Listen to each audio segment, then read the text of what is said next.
ಕರ್ನಾಟಕ ರಾಜ್ಯದಲ್ಲಿ ಏನು ನಕ್ಸಲ್ ಚಟುವಟಿಕೆಯನ್ನು ಮಾಡ್ತಾ ಇದ್ದಂಥ ಒಂದಷ್ಟು ಜನರಿಗೆ ಶರಣಾಗತಿಗೆ ಅವಕಾಶವನ್ನು ಸಿದ್ದರಾಮಯ್ಯ ಅವರು ಸರ್ಕಾರ ಮಾಡಿಕೊಟ್ಟು ಇವತ್ತು ಅವರನ್ನು ಗೃಹ ಕಚೇರಿಗೆ ಶರಣಾಗತಿ ಮಾಡ್ತಕ್ಕಂಥ ಪ್ರಕ್ರಿಯೆಯನ್ನು ಸಿದ್ದರಾಮಯ್ಯ ಅವರು ಮಾಡ್ತಾ ಇದ್ದಾರೆ.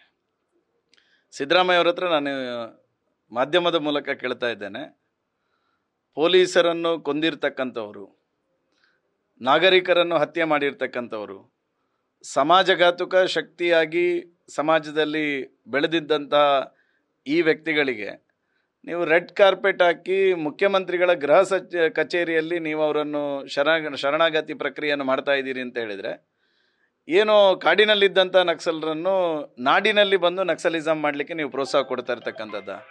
ನೀವು ಸಮಾಜಕ್ಕೆ ಯಾವ ಸಂದೇಶವನ್ನು ಕೊಡಲಿಕ್ಕೆ ಹೊರಟಿದ್ದೀರಿ ಸಿದ್ದರಾಮಯ್ಯ ಅವರೇ? ಸಮಾಜದಲ್ಲಿ ಅಶಾಂತಿಯನ್ನು ಉಂಟು ಮಾಡತಕ್ಕಂಥ ಪ್ರಕ್ರಿಯೆಯನ್ನು ಮಾಡತಕ್ಕಂಥ ವ್ಯಕ್ತಿಗಳಿಗೆ ಈ ರೀತಿ ನೀವು ರೆಡ್ ಕಾರ್ಪೆಟ್ನ ಸ್ವಾಗತವನ್ನು ಮಾಡಿದರೆ ಇನ್ನಷ್ಟು ಜನ ಇದಕ್ಕೆ ಪ್ರಚೋದನೆಗೆ ಒಳಪಡಲಿ ಅನ್ನುವಂಥ ಉದ್ದೇಶ ನಿಮ್ಮಲ್ಲಿದೆಯಾ? ಒಂದು ಸಮಾಜದಲ್ಲಿ ಒಳ್ಳೆ ಕೆಲಸ ಮಾಡಿದವರಿಗೆ ನಾವು ಅವರನ್ನು ಗೌರವಿಸ್ತೇವೆ, ಅವರನ್ನು ಸನ್ಮಾನ ಮಾಡ್ತೇವೆ. ಯಾಕಂತ ಹೇಳಿದ್ರೆ ಸಮಾಜದಲ್ಲಿ ಒಂದಷ್ಟು ಜನರಿಗೆ ಪ್ರೇರಣೆ ಆಗಲಿ ಅನ್ನುವ ಕಾರಣಕ್ಕೋಸ್ಕರ ಇವತ್ತು ನೀವು ಮಾಡ್ತಕ್ಕಂಥ ನಕ್ಸಲರಿಗೆ ಮಾಡ್ತಕ್ಕಂಥ ವ್ಯವಸ್ಥೆ ಏನು ಸಮಾಜಕ್ಕೆ ಪ್ರೇರಣೆ ಆಗಲಿ ಅಂತ ಮಾಡ್ತಾ ಇದ್ದೀರಾ ಎನ್ನುವಂಥದ್ದನ್ನು ನಾನು ಈ ಸಂದರ್ಭದಲ್ಲಿ ಕೇಳಲಿಕ್ಕೆ ಇಷ್ಟಪಡ್ತೇನೆ. ನಿಮ್ಮ ಸರ್ಕಾರ ಆಗಿ ಕಾನೂನು ಸುವ್ಯವಸ್ಥೆಯನ್ನು ಕಾಪಾಡಬೇಕು ಅಂತಿದ್ದಿದ್ರೆ ನಕ್ಸಲ್ ಚಟುವಟಿಕೆ ಮಾಡುವವರನ್ನು ನೀವು ನ್ಯಾಯಾಲಯದಲ್ಲಿ ಶರಣಾಗತಿಯನ್ನು ಮಾಡಿಸಬೇಕಿತ್ತು, ಕೋರ್ಟ್ ಪ್ರಕ್ರಿಯೆ ಮೂಲಕ ನೀವು ಶರಣಾಗತಿ ವ್ಯವಸ್ಥೆಯನ್ನು ಮಾಡಿಸಬೇಕಿತ್ತು. ಅದನ್ನು ಬಿಟ್ಟು ನೀವು ಇದರಲ್ಲೂ ನಿಮ್ಮ ಪಾಪ್ಯುಲಾರಿಟಿಯನ್ನು ಪ್ರಸಿದ್ಧಿಯನ್ನು ಪಡ್ಕೊಳ್ಬೇಕು ಎನ್ನುವಂಥ ಉದ್ದೇಶದಿಂದ ನೀವು ಮಾಡ್ತಾ ಇರ್ತಕ್ಕಂಥದ್ದು. ಇವತ್ತು ಜನ ಪ್ರಶ್ನೆ ಮಾಡ್ತಾ ಇದ್ದಾರೆ, ಕಾಡಿನಲ್ಲಿ ಇರ್ತಕ್ಕಂಥ ನಕ್ಸಲರು ಮುಖ್ಯಮಂತ್ರಿಯವರ ಗೃಹ ಕಚೇರಿಯಲ್ಲಿ ಅವರನ್ನು ಸ್ವಾಗತ ಮಾಡಿ ಅವರನ್ನು ರಿಸೀವ್ ಮಾಡ್ತೀರಂತಾದರೆ ನಿಮಗೂ ಮತ್ತು ನಕ್ಸಲೈಟ್ಗಳಿಗೆ ಸಂಬಂಧ ಏನು ಅಂತ ಹೇಳುವಂಥದ್ದನ್ನು ಇವತ್ತು ಈ ರಾಜ್ಯದ ಜನ ಪ್ರಶ್ನೆ ಮಾಡುವ ರೀತಿಯಲ್ಲಿ ಇವತ್ತು ಆಗಿದೆ. ಇದಕ್ಕೆ ನೀವು ಸಿದ್ದರಾಮಯ್ಯ ಅವರು ಉತ್ತರ ಕೊಡಬೇಕೆನ್ನುವಂಥದ್ದನ್ನು ನಾನು ಈ ಸಂದರ್ಭದಲ್ಲಿ ಹೇಳ್ತೇನೆ. ಭಾರತೀಯ ಜನತಾ ಪಾರ್ಟಿ ಈ ರೀತಿಯ ಸಮಾಜಘಾತುಕ ಶಕ್ತಿಗಳಿಗೆ, ನಕ್ಸಲ್ ಚಟುವಟಿಕೆಯನ್ನು ಮಾಡತಕ್ಕಂಥವ್ರಿಗೆ ಈ ರೀತಿಯ ರೆಡ್ ಕಾರ್ಪೆಟ್ನ ಸ್ವಾಗತವನ್ನು ಮಾಡಿರ್ತಕ್ಕಂಥ ಸಿದ್ದರಾಮಯ್ಯ ಅವರ ಈ ನಡೆಯನ್ನು ನಾವು ಖಂಡಿಸ್ತೇವೆ.